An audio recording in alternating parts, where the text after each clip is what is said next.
2007년 찬란한 햇살이 부서지는 크루즈 선상. 어린 김선우는 동생 민지의 환한 웃음을 카메라에 담고 있었다. 민지는 하얀 원피스를 입고 바닷바람에 머리카락을 흩날리며 뛰어다녔다. 선우의 부모님은 선상 카페에서 커피를 마시며 그들을 흐뭇하게 바라봤다. 그날 저녁, 온 가족이 함께 식사를 하며 미래를 이야기했고, 민지는 선우에게 커서 오빠랑 똑같은 사람이랑 결혼할 거야 라고 천진난만하게 속삭였다. 그 순간은 선우의 기억 속에 영원히 박힌 가장 행복하고 평화로운 순간이었다. 그들의 행복은 마치 영원할 것처럼 보였다. 그날 밤 부모님이 잠깐 자리를 비운 사이 민지는 선우에게 숨바꼭질을 하자고 졸랐다. 선우는 내키지 않았지만 동생의 맑은 눈망울을 거절할 수 없었다. 오빠가 10살 동안 꼭꼭 숨어 있어야 해. 선우가 눈을 감고 숫자를 세기 시작했다. 10, 9, 8. 카운트가 끝나고 눈을 떴을 때 늦은 밤에 선실복되는 동생의 흔적은 온데간데 없었다. 선우는 처음에는 장난인 줄 알았다. 하지만 아무리 찾아도 나타나지 않는 동생의 모습에 심장이 쿵 떨어지는 것을 느꼈다. 이 단순한 숨바꼭질이 그의 삶을 송두리째 바꿔놓을 줄은 꿈에도 몰랐다. 선우는 온몸에 핏기가 가시는 것을 느끼며 미친 듯이 동생의 이름을 불렀다. 민지야, 민지야. 복도를 뛰어다니고 계단을 오르내리고 갑판 위를 샅샅이 뒤졌다. 그의 절박한 목소리가 텅 빈 선실을 맴돌았지만 돌아오는 대답은 없었다. 곧이어 부모님이 달려왔고 그들의 비명과 절규는 선우의 귓가에 평생의 트라우마로 남았다. 경찰이 출동하고 배 안의 모든 승객들을 대상으로 수색이 시작되었다. 하지만 민지는 그렇게 흔적도 없이 마치 처음부터 존재하지 않았던 것처럼 사라져버렸다. 경찰의 조사는 허무하게 끝났다. 증거는 없었고 목격자도 없었다.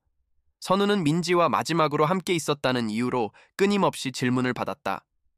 마지막으로 본 게 언제니? 어디로 갔는지 알아? 그는 혼란스러운 기억과 죄책감 속에서 아무런 대답도 할 수 없었다.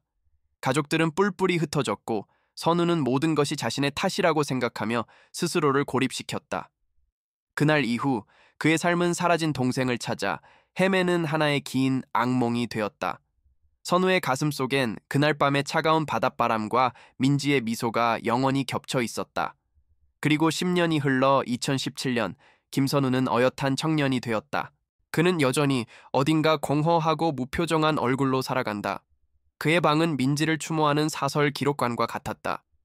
벽에는 민지의 사진들이 가득했고 수많은 지도와 자료들이 붙어 있었다. 컴퓨터 화면에는 크루즈 사건에 대한 기사와 민지 실종 전단지가 켜져 있었다. 그는 이제 첨단 기술을 다루는 회사에 다니고 있었지만 그 모든 기술은 오직 한 사람, 동생을 찾는 데에만 집중되어 있었다.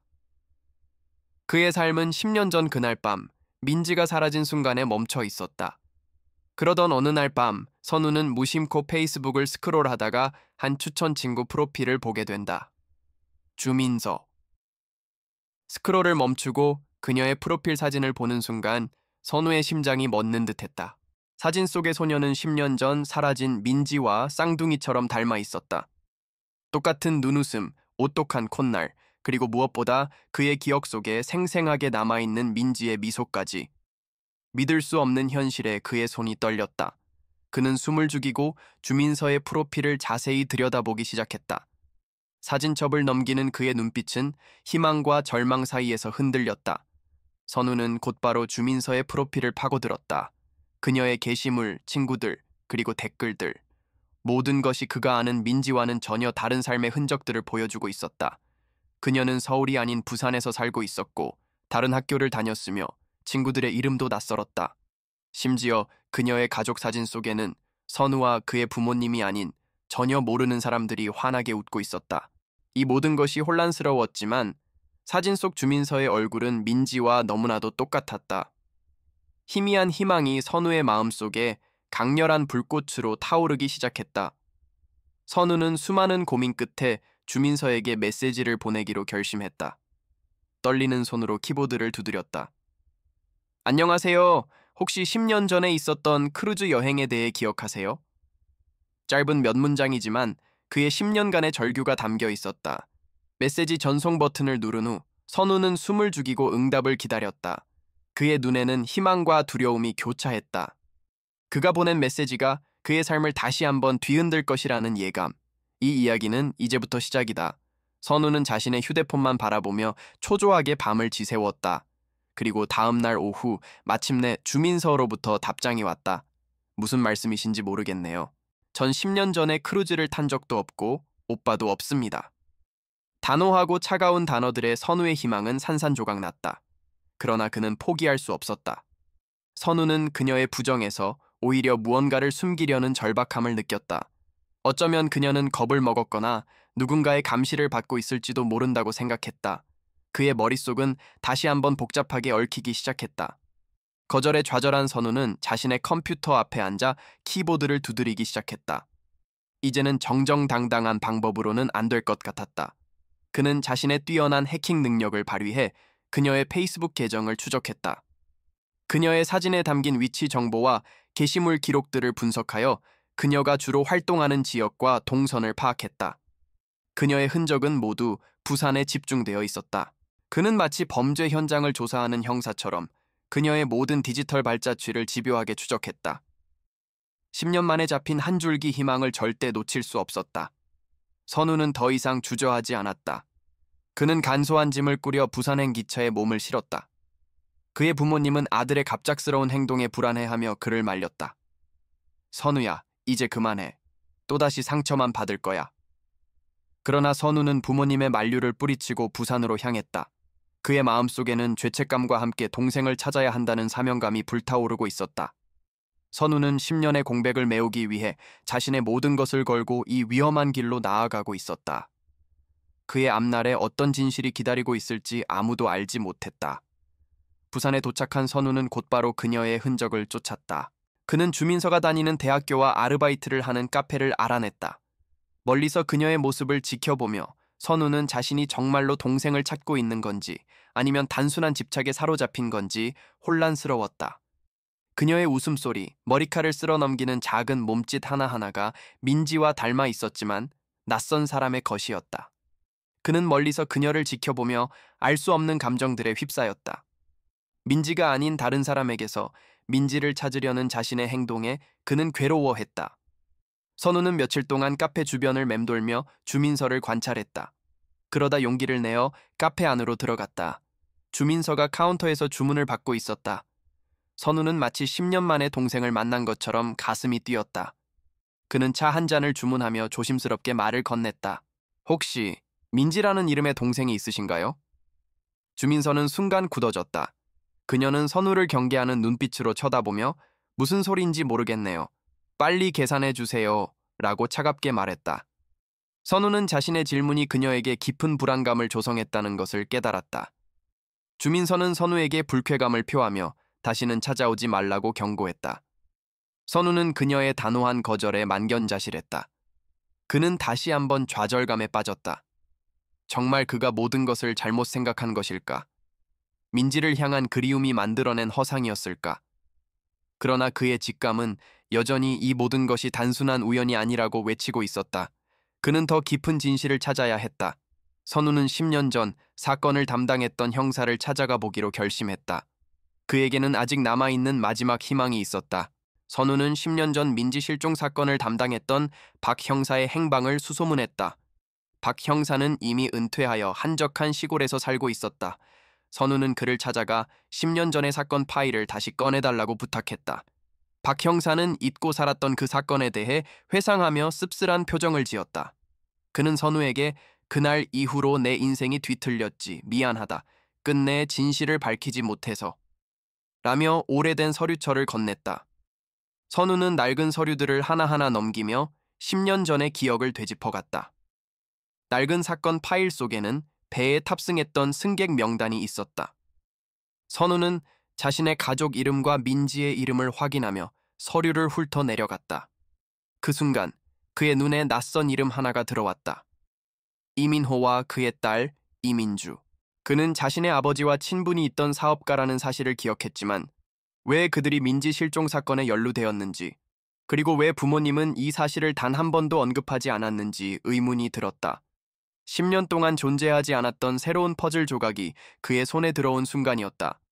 선우는 박 형사에게 이민호에 대해 물었다. 박 형사는 당시 이민호가 선우의 아버지와 함께 배에 탔지만 실종 사건과는 무관하다고 말했다. 이민호의 딸 이민주도 민지와 비슷한 또래였지만 그날 밤 알리바이가 확실했다고 덧붙였다. 선우는 뭔가 이상하다고 직감했다. 사건과 무관하다면 굳이 이민호와 이민주의 존재를 숨길 이유가 없었다. 부모님은 왜 10년 동안 이 중요한 사실을 말해주지 않았을까? 선우는 이제 이민호가 민지 실종 사건의 열쇠를 쥐고 있을지도 모른다고 생각했다. 선우는 서류를 들고 부모님을 찾아갔다. 아버지, 이민호 아저씨랑 같이 크루즈에 타셨잖아요. 왜 이 사실을 숨기셨어요? 선우의 질문에 아버지는 당황한 기색을 감추지 못했다. 아버지는 그건 오래된 일이다.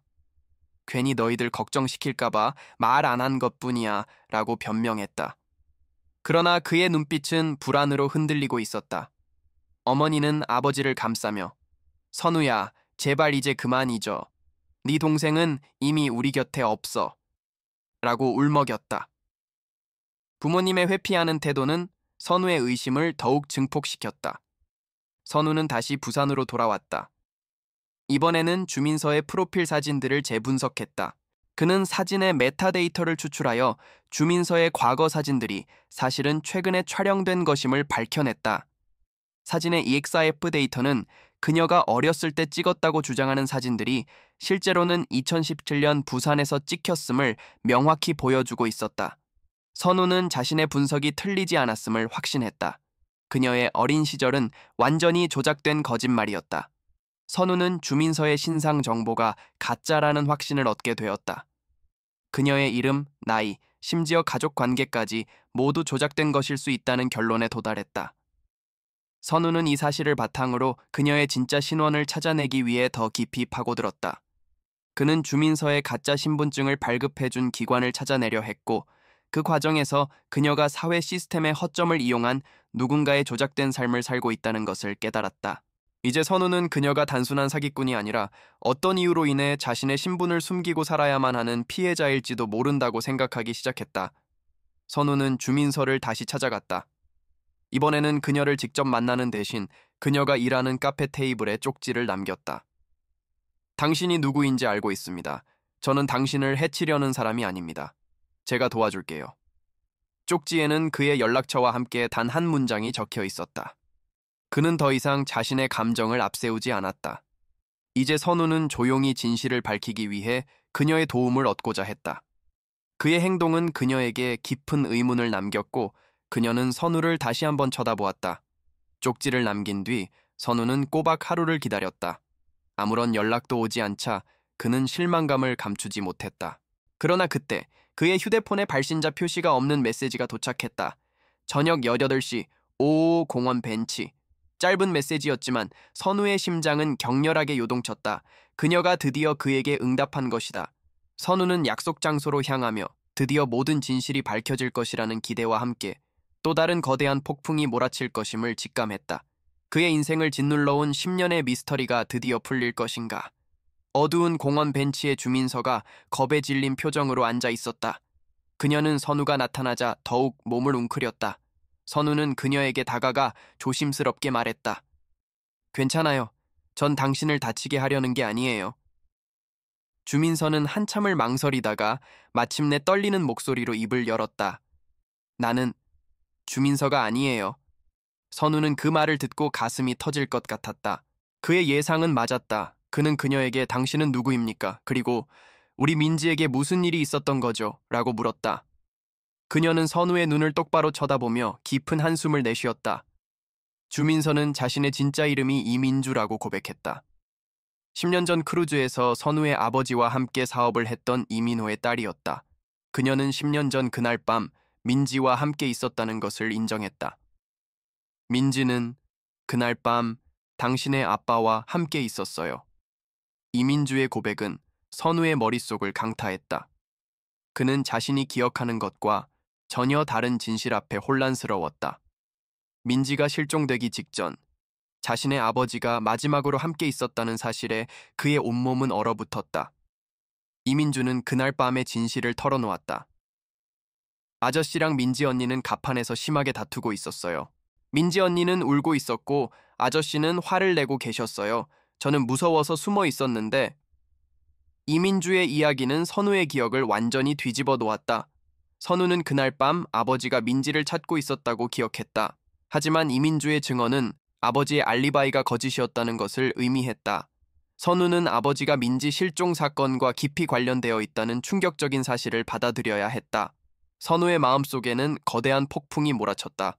10년 동안 그를 괴롭혔던 죄책감이 순식간에 분노로 변했다. 그가 믿고 따랐던 아버지가 민지의 실종에 연루되어 있을지도 모른다는 생각에 선우는 절망했다. 그는 이민주에게 왜 그동안 아무 말도 하지 않았어요? 라고 물었다. 이민주는 눈물을 흘리며 우리 아빠가 아저씨랑 사업 때문에 싸웠는데 아저씨가 우리 아빠를 협박했어요. 그 후로 아빠가 저에게 이름도 바꾸고 다른 곳에서 살라고 했어요. 라고 말했다. 이민주는 이어 자신의 아버지가 선우의 아버지에게 협박을 당해 모든 것을 숨겼다고 말했다. 그녀의 아버지는 자신의 가족을 지키기 위해 이민주를 부산으로 보내 새로운 삶을 살게 했다. 이민주는 그날의 진실을 알고 있었지만 아버지의 두려움과 협박 때문에 침묵할 수밖에 없었다. 선우는 이민주의 이야기를 들으며 그가 10년 동안 믿었던 모든 것이 거짓 위에 세워진 허상이었음을 깨달았다. 그의 아버지는 그저 상실의 고통을 겪는 피해자가 아니었다. 이민주는 선우에게 자신의 아버지 이민호가 남긴 일기장을 건넸다. 이걸 읽어보면 모든 진실을 알게 될 거예요. 선우는 떨리는 손으로 일기장을 받아들었다. 이 일기장에는 그날 밤 크루즈에서 벌어졌던 일과 그 이후 이민호가 겪었던 고뇌가 자세히 적혀 있었다. 이제 선우는 더 이상 추측에 의존할 필요가 없었다.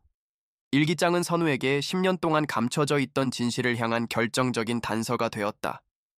그가 그토록 찾아 헤맸던 진실이 드디어 그의 손에 들어온 것이다. 선우는 이민주에게 고맙다는 말을 전하고 일기장을 품에 안고 공원을 빠져나왔다.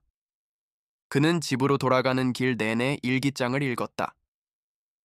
일기장 속에는 아버지의 악행과 협박, 그리고 민지의 마지막 모습이 담겨 있었다.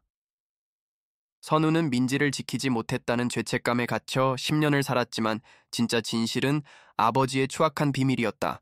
그는 이제 이 모든 것을 밝혀내야만 했다. 더 이상 자신을 속이고 살아갈 수 없었다. 이 복잡한 진실 앞에서 선우는 어떤 선택을 할 것인가? 선우는 아버지의 행적을 조사하기 시작했다.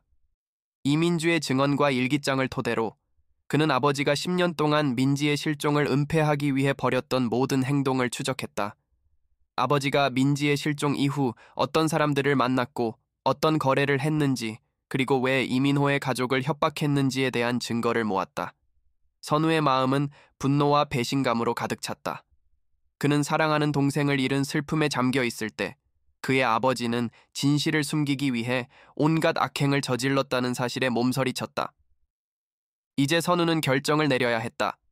10년간 그를 지탱해온 복수심은 이제 방향을 잃었다. 그의 복수 대상은 더 이상 민지를 납치한 정체 모를 범인이 아니라 그의 아버지였다.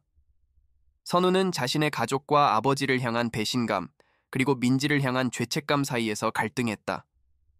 이 모든 사실을 세상에 밝히는 것이 진정으로 민지를 위한 일일까?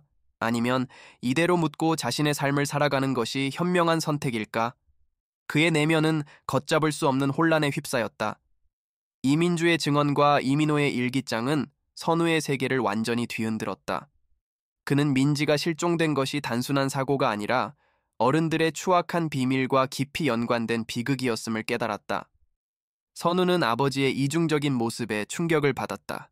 그는 10년 동안 아버지가 자신과 어머니를 속이며 고통스러운 연기를 해왔다는 사실에 치를 떨었다.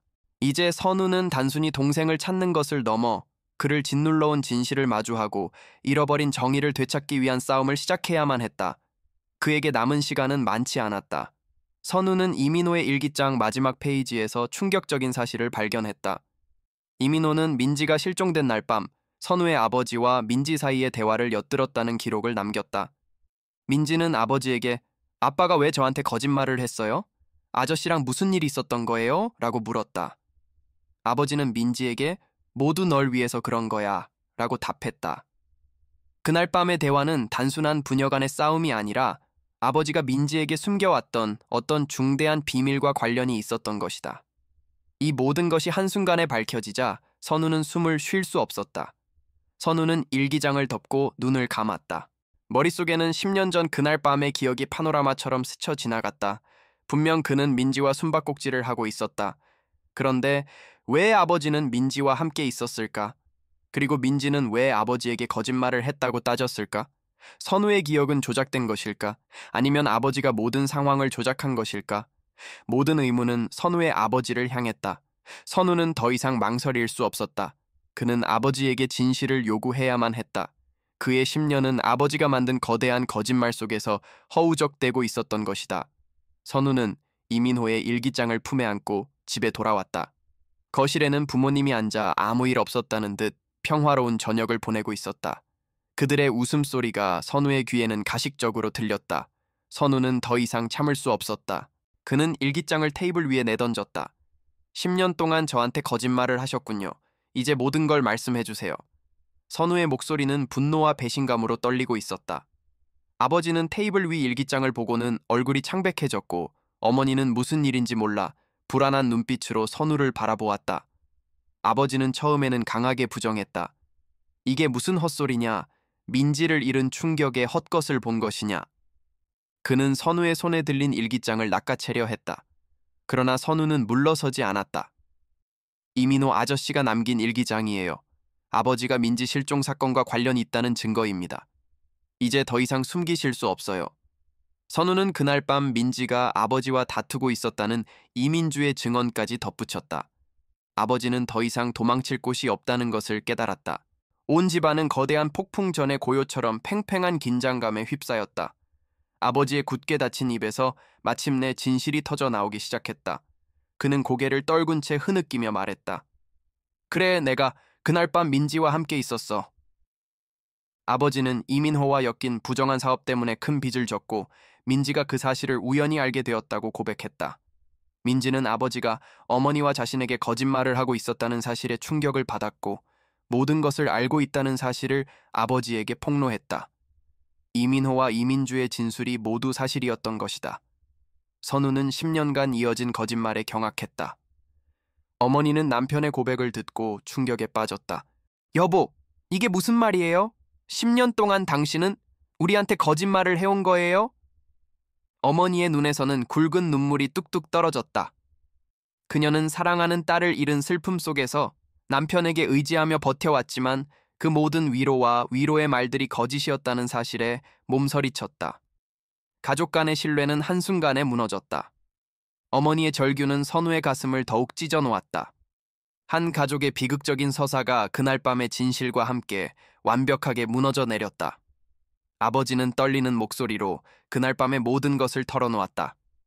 그는 민지에게 사업 실패에 대한 사실을 숨기려 했고 민지는 아버지의 거짓말에 크게 실망했다.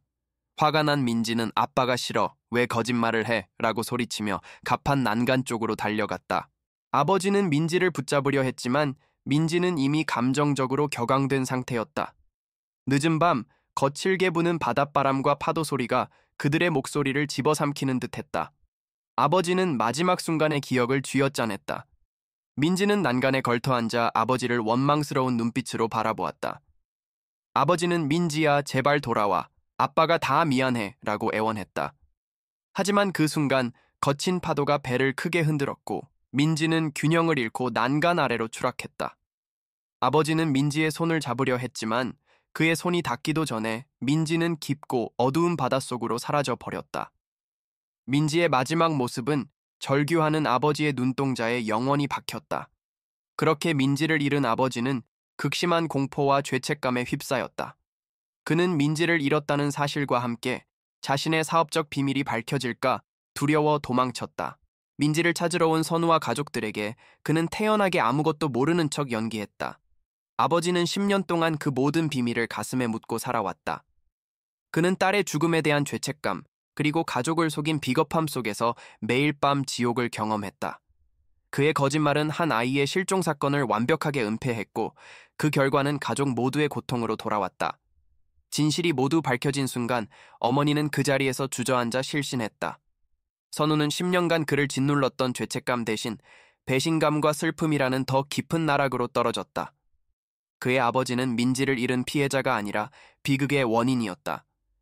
민지 실종 사건의 모든 미스터리는 해결되었지만 그 대가로 한 가족의 평화와 사랑은 산산조각났다.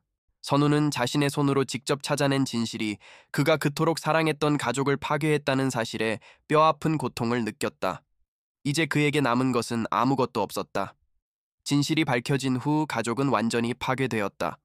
어머니는 큰 충격으로 병원에 입원했고 아버지는 집안에 홀로 남아 폐인처럼 지냈다.